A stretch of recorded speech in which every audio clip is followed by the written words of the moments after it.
Personally satisfying is this victory for you tonight?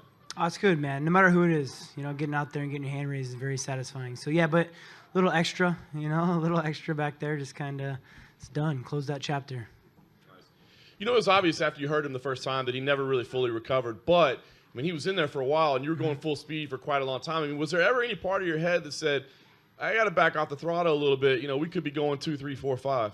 I'm in too good a shape to let off the throttle. He's not going to be able to recover. I'm going to be able to push the pace always. I think that's my fighting style, is that I'm always going to bring it. I'm going to push the pace as hard as I possibly can all the time. And before this fight this week, you said, you'd be interested in going down to 125 and facing Mighty Mouse.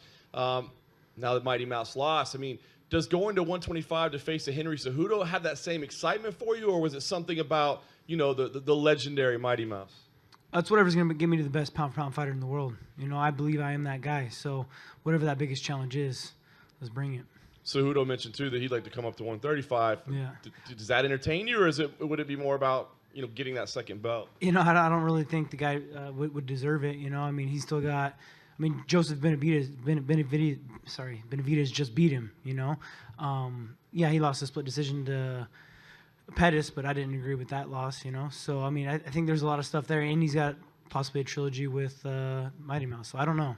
I'm open for whatever, though. I'm not stepping away from a challenge, that's for sure. And last thing for me, the name that I think a lot of people are throwing out is Dominic Cruz. There's history there. Of course. He's getting healthy. Is that something that appeals to you right now?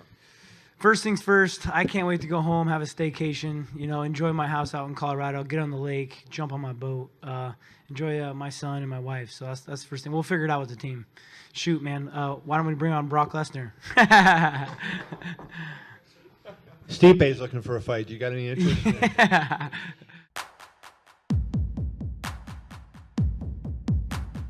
And then I just want to ask you a couple questions about TJ. The fact that he's a guy that's really improved over time as well, just like DJ has. And, Dominic Cruz lurks out there, and Dominic Cruz won a tremendous amount of bantamweight fights. Who do you think is the greatest bantamweight in UFC history? Rogan brought it up that it might be. Well, you can start making the argument right now about Dillashaw.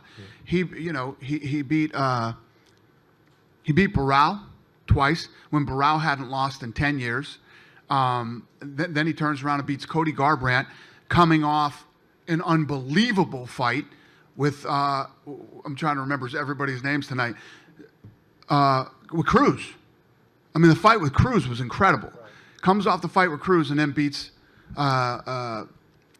loses to Dillashaw twice. So you can make the argument right now that Dillashaw's, right there, if not the. And, I know you had high hopes for Cody when he won the championship, and that he might be, and obviously in this sport, losses don't hurt you like they do in boxing, but the fact that he got knocked out twice and he was kind of the puncher and the tough guy, so to speak, do you think that hurts him in terms of him becoming that really big star? I know he's a star-level guy, but that really big guy that you thought maybe he could have become? Well, these guys go on the way. Dillashaw's on his way there now. We're already discussing, is he the best ever? And Cody is still one of the best in the world. He's got to get out there and win some more fights. But yeah, these fights were massive for TJ, because I think even going into the first fight, I think everybody believed that Cody was going to beat TJ. Especially Cody. Cody knew he was going to win that fight. And the way that it's turned out, you look, TJ wins both fights spectacularly.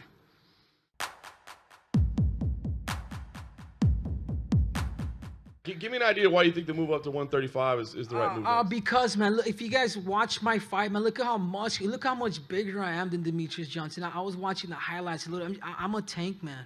I can easily fill up into 135 pounds and feel good. And the other reason, too, they've always talked about TJ and DJ, the super fight. They neglected Henry Cejudo on the promos. They neglected Henry Cejudo and practically everything. And I get it, because America's all about winners. And I get it. But now that I'm the winner, I'm asking, dude. I'm asking. I'm an Olympic champ. I'm a UFC champ. And now I'm asking to be a triple champ. Forget about the champ. I want to be a triple champ, man. Allow me to go up to 135 pounds. Allow me to face TJ Dillashaw, man. If he wants to come down, we can talk. I'd rather go up. I want to make history.